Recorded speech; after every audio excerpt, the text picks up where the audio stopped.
Hello, and welcome again to the Startup Show, brought to you by Inc. Authority. I'm your host, Trevor Rowley. Hey, perhaps you recently visited IncAuthority.com and took advantage of getting a corporation set up for you. Or maybe you talked to one of our business startup specialists at Inc. Authority and they helped walk you through the process of getting a brand new corporation set up. If that's the case, hey, congratulations on being the owner of your new corporation. And when you did that, if you elected to purchase a record book, you probably received in the mail something that looks a lot like this. This is your beautiful new corporate record book. And you're probably wondering, what do I do with all the stuff that I find inside of that? Well, today we're going to walk you through all of the documents associated with your brand new corporation. First, you'll notice when you get your corporation record book out of the box that you're going to find the name on a brass plate on the spine, and it's going to be in this beautiful leather binder. It's a portfolio style binder, which means it comes with a zipper case. It's mobile. It's easy for you to take, put under your arm, carry with you. It's a place where all of your important records are going to be kept pertaining to your corporation. So let's open it up and let's take a look at what's inside. First thing you'll notice as you open up your company record book is on the left-hand side in the sleeve, you're going to find a very important quick start guide. I would recommend that you start there. Take a read through the quick start guide. There's some important information there, such as a telephone number to our customer support team at Inc. Authority. There's also an email address that you'll find there so that you can contact Inc. Authority if you have any questions about any of these documents or what next steps to take. One of the things that you'll notice in this document is another page called My Startup Success Steps. This is a page that takes you step by step through the processes that you need to follow in order to make sure that everything's been properly executed and you put yourself in a position to succeed in the business of your corporation. Everything from registering with your business, which you will have already done, to obtaining your EIN number, to completing all of your documents that we'll take you through here today, setting up your business bank account, building business credit, getting a funding analysis, creating a business plan, establishing an online presence, such as getting your domain registered and perhaps setting up your website, protecting your brand through logos and trademarks, setting up trusts, and maintaining the business on an annual basis, and consulting with a tax professional. So make sure you take a look at that. Keep this quick start guide with you all the time. It's easy to keep right here on that inside left-hand sleeve.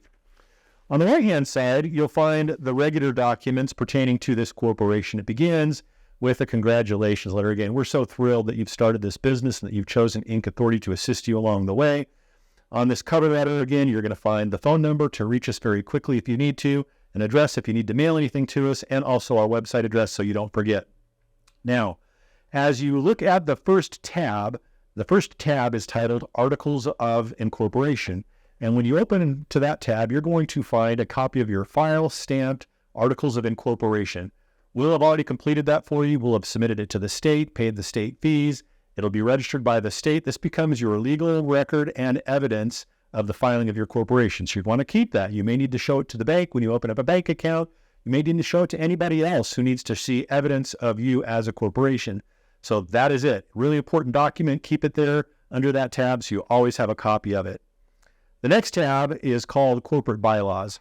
And when you open up the Bylaws section, first of all, what you're going to find is two sets of the bylaws. So one set is going to be completed and returned to us at Inc. Authority. As the registered agent for your corporation, we're required to have a copy of that on hand. The second set, of course, is going to be identical, and you're going to keep it right here in your record book behind your Bylaws tab. Now, there's just a few blanks that you're going to be looking to fill out here.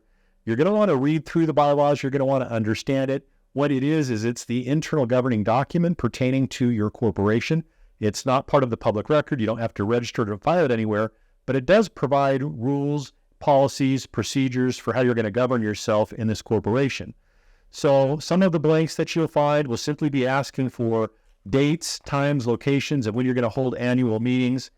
But the articles themselves will simply take you through things such as who qualifies to be a director for the corporation, what will their tenure be, how will some of the vacancies be filled, when are you going to hold meetings, how are you going to hold meetings, what are the business of the meetings going to look like, what constitutes a quorum, meaning how many people have to be present for the meeting and the decisions made in that meeting to be legally binding, whether there might be committees formed, the duties and responsibilities of the officers and of the directors. You can have them be as loose and flexible as you want them to be, or you can tighten them up. It's all up to you. But these are some of the things that are addressed in the bylaws. So you're going to want to read through it, make sure that you're familiar with it, And then at the end, you simply certify it by having the secretary of the corporation sign and date it. Again, one copy kept in the record book behind the Bylaws tab. The other copy can come back to Inc. Authority.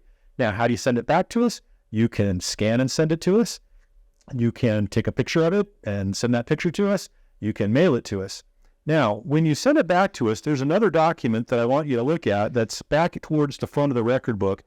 As you get past the welcome letter and before the Articles of Incorporation tab, there's another document that says release at the top. This is something that's also going to come back with one copy of your bylaws to Inc. Authority. This is simply a document that releases Inc. Authority and acknowledges that we as a business formation company have set this up on your behalf, but says we're not the one operating your business, you're operating the business. So all you have to do is sign that and date that and get it back to us. Behind it, you're going to find a stock ledger statement. This is another document that Inc. Authority will have to have and maintain as the registered agent for your corporation. Simply asking for the name of the person who will be the custodian of the stock ledger. The stock ledger is the ledger that keeps track of those who own stock in the company, what the address is of that custodian, and it's signed and dated by the secretary. So 3 things that need to come back to Inc. Authority: the copy of the bylaws, the stock ledger statement, and the release form. Now, following the Bylaws tab, you'll find a tab that says Minutes. What are minutes? Well, minutes are the recording of decisions that take place during meetings that you will hold as a corporation. One of the things that distinguishes a corporation from maybe other structures and forms of business is that there are some formalities that you need to follow in order to properly maintain your corporation. And one of those formalities is you need to hold meetings. In order to make a decision, the corporation cannot make a decision by itself. The individuals behind that corporation have to meet and make decisions. And so the minutes are simply where that's been written down and recorded, so there's a record of all those decisions that have been made and how they were made. So the first document you'll find behind the Minutes tab will be one that's titled Consent to Action Without a Meeting of the Directors of Your Corporation. Again, you're just looking to date and sign this. This is a page where the incorporator, the person who is responsible for submitting the Articles of Incorporation to the state, simply appoints another individual to be the first director of that corporation. Maybe they're appointing themselves, but maybe they're appointing somebody else. But this is how you get the first person who's authorized to take control of that corporation. It's authorized here by having that that director named. Now, the following page is an acceptance form. So after that director is appointed, that director then has to accept the appointment. And the way that that director does that is by signing and dating this page titled Acceptance of Appointment as Director. Once that happens, you've officially got a director for that corporation, somebody who is in control of that corporation up to this point. Now, should that director wish to appoint additional directors to form a board? Now, he can act solely as the sole member of that board of directors, but if there are other directors to be appointed, the following page, Consent to Action Without a Meeting of the Directors to Elect and Appoint Additional Directors, is the form that would be used. Again, very simple. You would resolve that the following named persons are also named directors. You would list their names, and then that existing initial director signs and dates the form. And in true fashion, following the pattern of that first director, any additional directors that have been appointed will then be required to accept that appointment. And so we've included a couple of pages of acceptance of appointment as directors so that those directors, if needed, can accept their appointments. And now you'll have a full board of directors constituted. Of course, once that board of directors has been constituted, they're going to want to hold a meeting and start making decisions. So the next page is what's called a waiver of the notice of the first meeting. Whenever a meeting is going to be held, you either need to formally give notice by sending a notice out to all of those who should be present, or you can waive the notice. In this case, we're going to waive the notice of this first meeting. There aren't others necessarily who need to be invited, but we are going to go ahead and indicate the date and the time of the meeting. It's going to be signed by the directors of the corporation, and then you'll be ready to go and to hold the actual first meeting, which is on the following page, titled Minutes of the First Meeting of the Board of Directors of Your Corporation.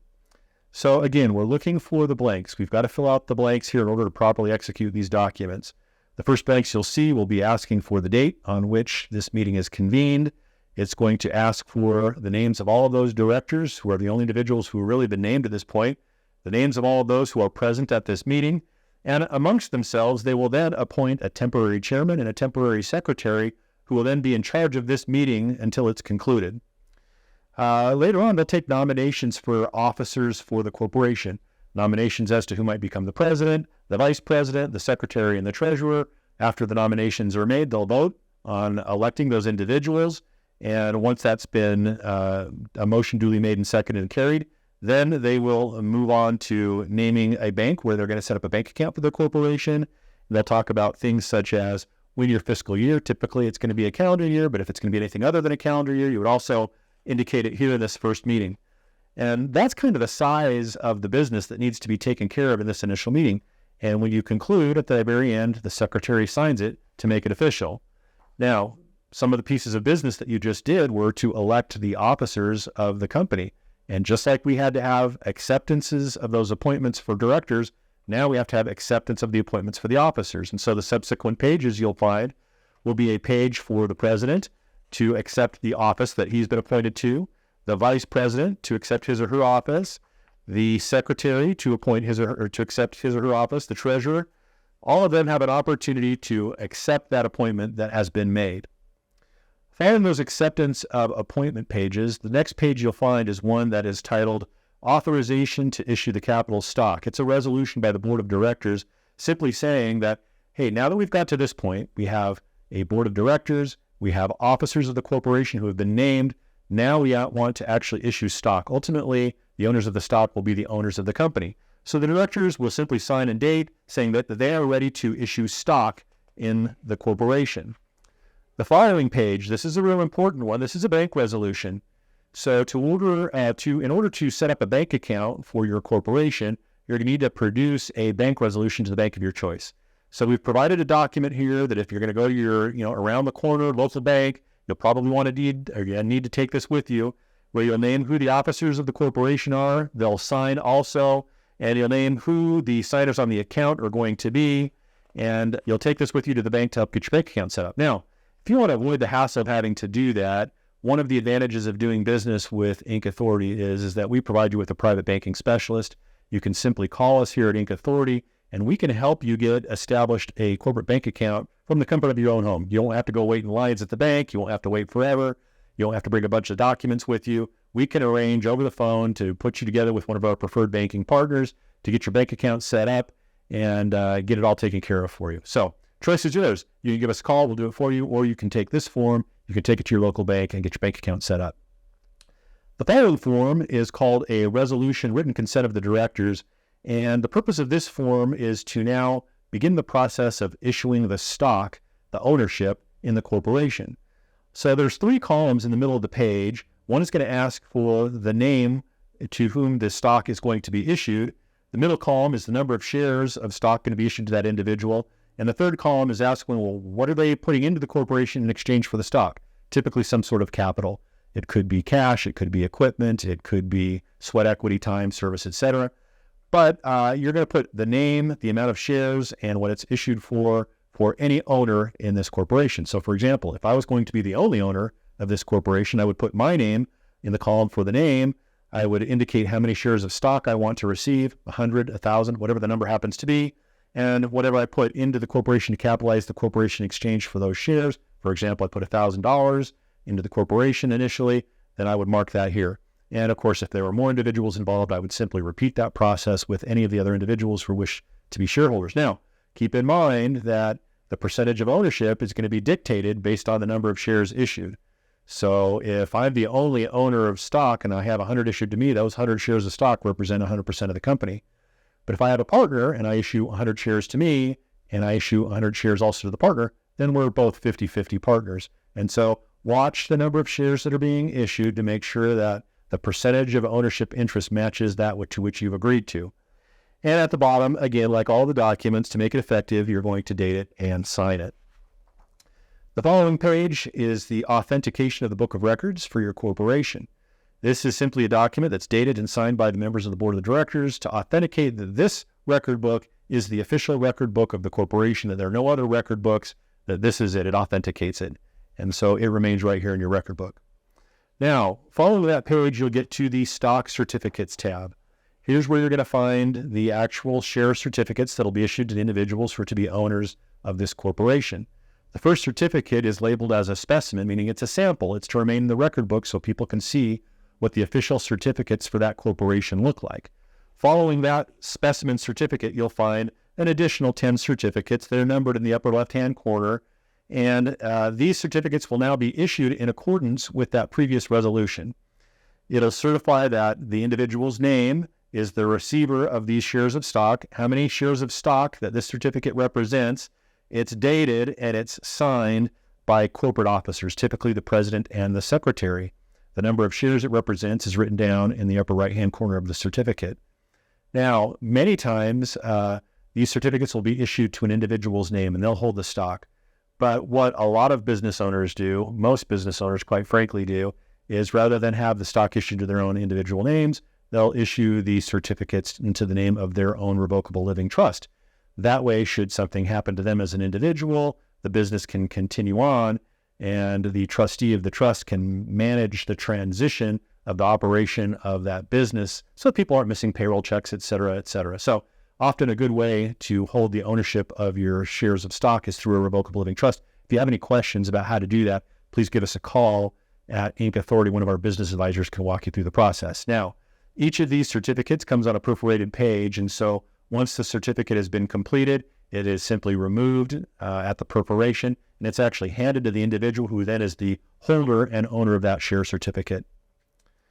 The following tab is titled Transfer Ledger, and this is the shareholder register. So once that certificate is handed off to the owner, the corporation needs to keep track of it, and so that's done on the shareholder register. And so anytime a certificate is issued, the name of the registered shareholder, whether it's the individual name or the name of the revocable living trust, it's written down here, the number of shares that that certificate represents, the date that it was issued, and if it is subsequently transferred from the original person to another person, the date of any transfer is also kept track of on this register. This is so the corporation always knows who's entitled to vote and who the registered owners of the corporation are. So this is the corporation's record of issued stock certificates. The following tab is titled IRS Forms. Now, what you're going to find in here right now are IRS Form 2553. This is the form that you would use should you choose to elect S corporation status for your federal tax filing. If you choose to be an S corporation for tax purposes, this needs to be completed and submitted to the IRS to get that status. Now, you're going to get correspondence from the IRS, correspondence regarding your EIN, correspondence regarding your S election should you pursue an S election, etc. And this is where all that correspondence will be kept so that you have record of it and keep track of it right here in this section. The following tab is titled Business Licenses. And as you might imagine, it's empty right now until you go and apply for a business license. So you should be aware of what business licenses might be required of you, whether it's a city, state, municipality license, etc. Apply for those licenses and make sure a copy of those licenses are kept here. That way you can always refer to them, make sure they're up to date, etc. The following tab is also empty at this time. It's titled Tax Returns, and up till now you haven't filed a tax return for this corporation. But you will be required to file a federal tax return. And if you're in a state where there are state returns, you'll be required to file a state return also. And when you do so, you should keep a copy of those filed tax returns here so you can refer to them. The next tab, similar, it's called Financial Statements. You're going to need to have balance sheets, income statements, profit and loss statements, things that support the activity of your business. This is where you're going to keep copies of those behind this tab. The following tab is titled Important Documents. Well, what other kind of documents would you consider to be important, and what would you want to keep track of?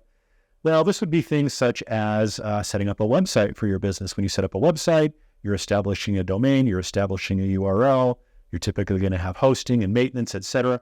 All those things associated with operating a website, and you want to keep track of all of that, and all the documents and forms associated with that you'll keep right here. Additionally, if you have intellectual property, you might have patents, you might have trademarks, you might have copyrights, any of those sorts of things. Copies of those should be kept right here under the Important Documents tab. The next tab is a tab called Template Forms.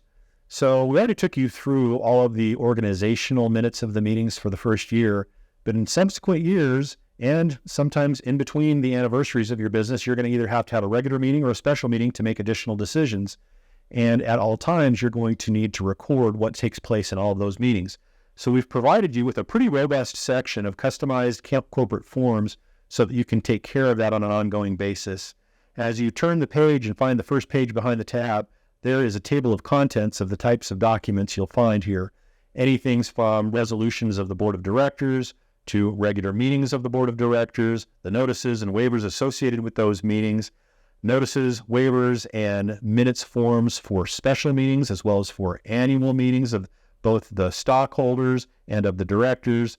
If you need to have officers or directors resign, there's pages that can be used for them to do that.